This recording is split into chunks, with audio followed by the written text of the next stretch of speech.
Emotional intelligence आप लोगों ने पढ़ लिया तो केस स्टडीज जो आपके सामने आ सकती है बहुत सारी तो एग्जाम में आई है, लेकिन अब जैसे एक सिचुएशन अभी आपने किसी ने पूछा कि जंतर मंतर पे जो हुआ वो भी तो केस स्टडी है।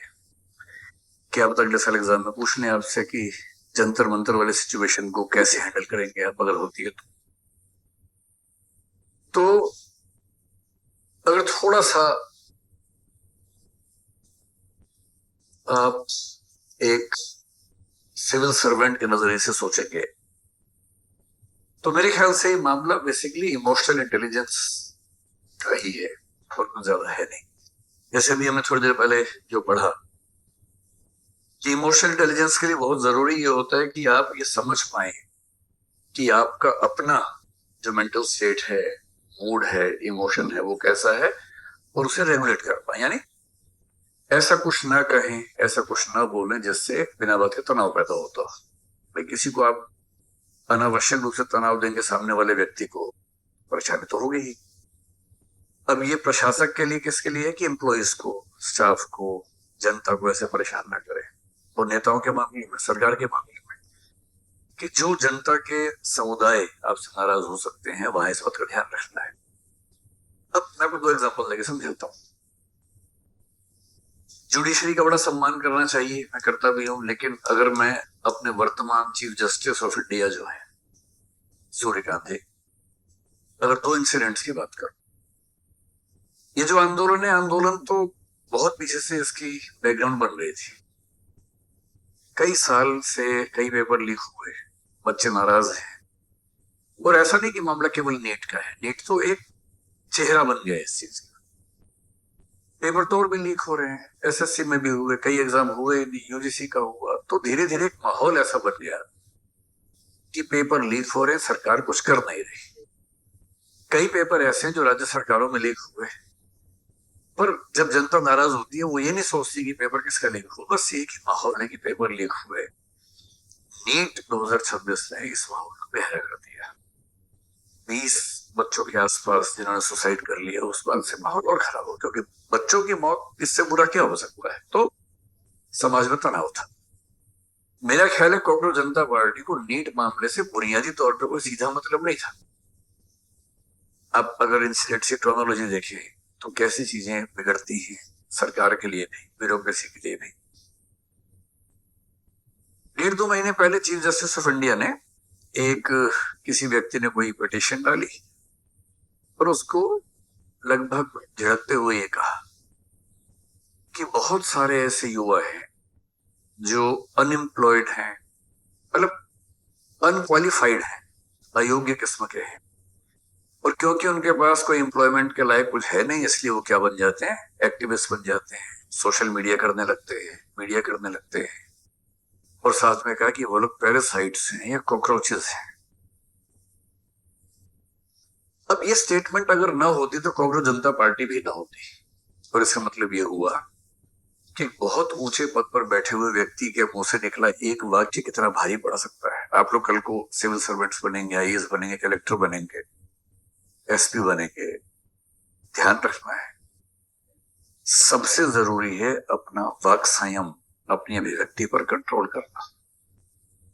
उन्होंने कह दिया कॉकरोच, जनता नाराज हुई, जेन जी में सोशल मीडिया पर बहुत सारी चीजें चलने लगी कि कॉकरोच का, कॉकरोच का। उसके बाद कोई ये नहीं देखता कि एग्जैक्ट स्टेटमेंट क्या थी।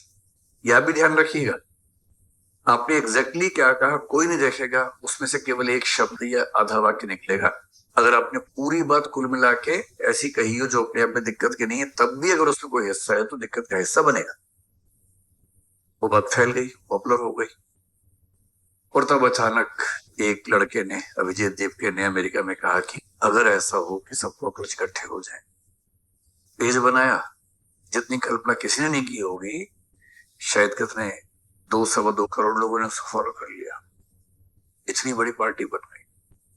जब इतनी बड़ी पार्टी बन गई तो उनको लगा क्यों ना हम एक आंदोलन करें। और पिछले 12 साल से सरकार है, कोई ऐसा बड़ा आंदोलन, किसान आंदोलन छोड़ देगा तो सफल तो नहीं हुआ था, और बहुत दिनों से कसमसाहट लोगों में थी, मौका ढूंढ ही रहे थे। तो नीट का पेपर लीक होना, कुछ बच्चों का सुसाइड करना एक ऐसा आधार मिल गया जिसने बहुत सारी बेचैनियों को इकट्ठा कर दिया।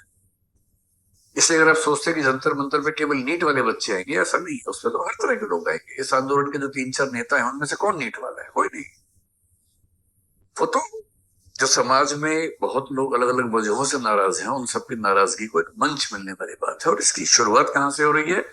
एक ऐसे कथन से जिससे बचा जा सकता था। मैं सोचता हूं कि अगर एक ऐसा कथन उनके देने से इतनी बड़ी पार्टी बन गई नाराजगी में, तो उन्हें बहुत केयरफुल हो जाना चाहिए था कि ऐसी गलती फिर न।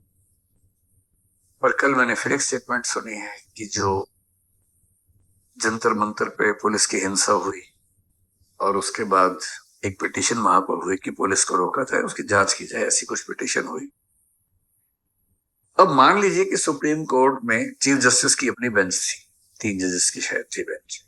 मान लीजिए उनको यही कहना था कि भाई इस मामले को हाई कोर्ट में ले जाओ, सुप्रीम कोर्ट में मत लेके आओ। ठीक है, प्रोसीजरल ऐसा मामला हो सकता है कि इसको हम नहीं देखेंगे, हाई कोर्ट देखेगा, और हाई कोर्ट की बिल्डिंग में पड़ोस में वहीं चले जाओ। पर ये बात कहने के कई तरीके हो सकते थे। एक तरीका क्या हो सकता था कि your petition seems to be logical, आपकी बात ठीक लग रही है, लेकिन इसके लिए सही मंच जो है वो दिल्ली हाई कोर्ट है, न कि हम।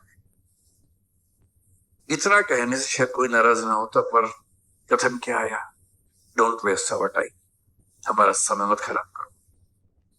बेशक पूरी स्टेटमेंट ये है कि don't waste your time, don't waste our time, your time is more precious than hours.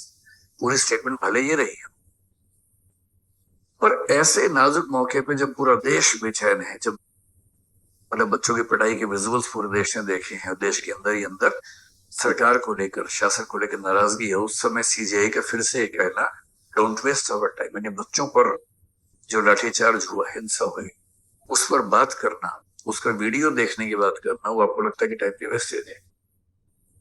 बेशक लगता हो, पर कहने का भाव क्या होना चाहिए था? सबसे अच्छा क्या होता है कि आपको स्टेप लेते या स्टेप लेते हुए देखते कि उन बच्चों को एक भरोसा जगता कि हाँ, अगर सरकार नहीं सुन रही है तो कम से कम सुप्रीम कोर्ट सुन रहा है।